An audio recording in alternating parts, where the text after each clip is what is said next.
Homeowners in Lawndale are searching for answers together tonight about their property tax hikes. One man says he received a bill this week that was $977 more than what he paid last year. There's been a divestment in this community for the most part, but it seems like now that people have found an interest in reclaiming the neighborhood, now it's like we're being taxed for prosperity. Just today, our property tax bills came in, and folks are seeing the average increase in North Lawndale is like 100%. Chicago homeowners just held a literal bonfire to protest their tax bills.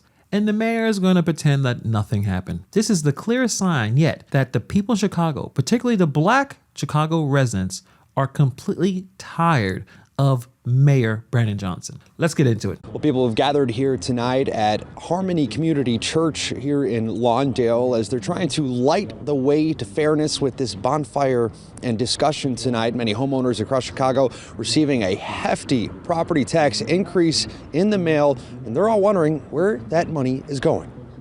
How can you maintain your home if your taxes are constantly going up? Homeowners in Lawndale are searching for answers together tonight about their property tax hikes. Community leaders partnered with the Lawndale Christian Development Corporation to host this bonfire, allowing neighbors to discuss their options. One man says he received a bill this week that was $977 more than what he paid last year. That is an incredible amount of money, an extra amount of money.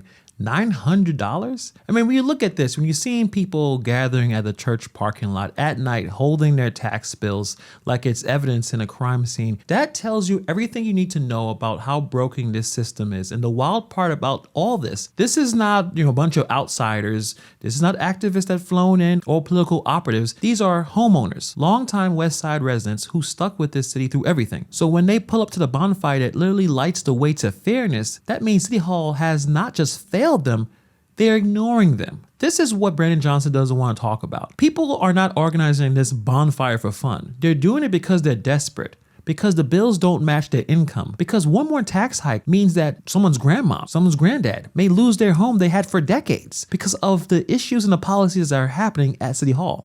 Tax increase is tied to a TIF that I have no idea why. Ogden Pulaski TIF is collecting money from our neighbors in our streets, but we're not being notified for what or why it's in the bill. And then he says the tax hike is tied to some TIF that he never heard of. It just screams classic Chicago.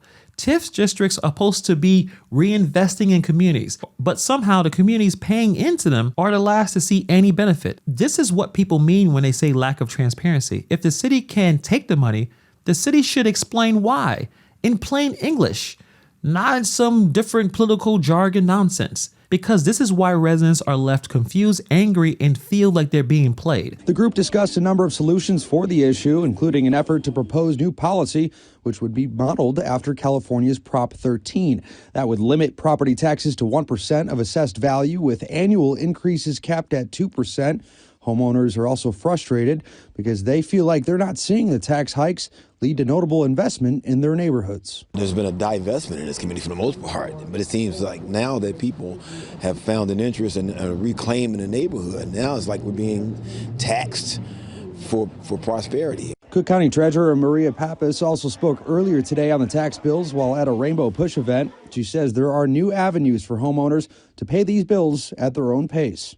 You do not have to pay your bill on December 15th. Did you hear that? But I mean, I understand that point, but that's not really addressing the issues that's going on. Where is the money? Seriously, where is the money going? If your taxes are going up, you should see something that's going on in the neighborhood. They're not really answering that question necessarily, because how can you maintain your home if your taxes keep going up, your income is not increasing, and yet Illinois wants you to continue to pay these taxes? So you can check it out right here. Let's check out the flyer right here, the property tax bonfire. And it says everything you need to know. Illinois has the highest property taxes in the nation, and no one can explain why. It's time to demand clarity, fairness, and simplicity. Key word, transparency. Why are they paying so much money? And it doesn't seem like anything that they're doing with the amount of money they're putting in, they have nothing to show for. You're not going to be able to build wealth or even maintain in a city that treats your house like an ATM that they can shake anytime they need more money. So going back to the gentleman that had the $977 increase, that's not a tax bill. That's a car note. That's Christmas presents. All gone. And the saddest part is he has no idea why the bill jumped. No warning, no explanation, just boom, almost an extra $1,000. You don't have to pay it. Let me tell you why. We went to Springfield last year and set up a payment plan. Pappas says you could go online on December 16th and find payment plans for up to 13 months. That's welcome news to these homeowners, but they still want some clarity on those tax hikes. We understand utilities are going up and things of that nature, but it's a valuation issue. Like we don't have schools we need, those economics that aren't here, but we're being charged to pay for economics in other people's communities. Now, some people here tell us they haven't even received their property tax bills yet, but we are told that those are going out around Chicago throughout this week. And there was this great interview here with a Lawndale resident talking about how these problems are getting worse and worse, explaining despite building affordable homes and trying to revitalize vacant lots, the city and county punished that progress with massive reassessments. Long-term residents and working families are being squeezed out with all of these unpredictable bills and no clear communication from leadership. Residents feel that they're paying for other communities' improvements while seeing no investment back in their own neighborhood. And a couple of organizations here locally have band together to host what they're calling Property Tax Bonfire, lighting the way to fairness. I want to bring in the executive director of one of those organizations, the Lawndale Christian Development Corporation, Dr. Richard Townsell. So over the past couple years, we've been doing a few property tax appeal sessions. Our organization works with an organization called the North Lawndale Homeowners Association. And so we've helped hundreds of people appeal their property taxes because the assessments ranged when we sat down with the assessor between 15 and 151% increase. So we decided, and our organization also is a developer of affordable housing. And so we own and manage 250 units. And we saw our property tax bills going up, astronomically. And so we decided to work with our neighbors to help people appeal. And I don't know of anyone who had a successful appeal of their taxes. And so then we went to the next level and appealed with Larry Rogers' office. And, some people got, some relief.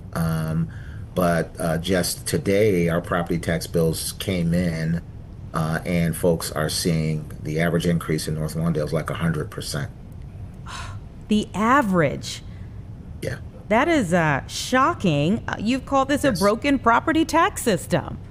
Yes, ma'am, it is indeed. And we are doing sort of a Boston Tea Party kind of moment where we are going to have people bring their property tax bills and have different people give testimonials, folks that are residents, folks that are landlords, folks that are BOMA will be there, the Building Owners and Managers Association. So all sorts of folks, not just in our neighborhood, who see this as a big issue, as Illinois has the highest property taxes in the nation. No homeowner should be paying for a TIF they've never heard of, for projects they've never seen, or benefits they will never receive. But here we are, and leadership still has nothing to say. These are the working families who are being crushed by this system. The politicians in Chicago love to talk about being progressive, but what is progressive about forcing people out of their homes with unpredictable bills? Mayor Brandon Johnson loves to talk about how he's investing in the community. He is trying to help the Black and brown community, blah, blah, blah. He does it all the time. But yet, many people are complaining about these bills that are pushing them out their homes. And he doesn't have a good answer for it. However, when it's time to talk about the migrants, he has plenty to say. North Lawndale has dealt with decades of divestment. Empty lots, missing stores, boarded up buildings, broken systems. The second the community starts rebuilding itself, suddenly the tax bill jumps out like someone hit the turbo button. Someone is trying to get paid. How you charge people luxury prices for neighborhoods they refuse to invest in, it's backwards, it's unfair, and honestly, it feels intentional. And these residents aren't stupid. They know what this feels like. They know what time it is. They know what displacement looks like. They know the game and they're calling it out. But remember, Brandon Johnson is supposed to be the champion for the little guy. So going back to Mayor Johnson's budget proposal, most likely it's going to lead to even more tax hikes. That's how math works. You can't spend more, don't cut a whole lot, and expect the bills to go down. North Lawndale is proving how dangerous this model is. And who's going to suffer first? It's not going to be the wealthy neighborhoods. It's not going to be downtown, not the lakefront. It's going to be the west side, the south side, the people with the least cushion, but who carry the biggest burden. The residents aren't necessarily asking for handouts. They're just asking for some kind of predictability, a fair system, understandable bills, a government that doesn't just blindside them. Instead, they're getting silence from the mayor, confusion from the city, and tax bills that looks like complete jokes. So here's a truth that Brandon Johnson doesn't want you to know. You can't build an equitable Chicago while taxing black residents out the neighborhoods you claim to be uplifting. You can't talk about justice while sending the people bills that they can't pay. You can't fix Chicago by breaking the people holding it together. But Brandon Johnson doesn't care about that.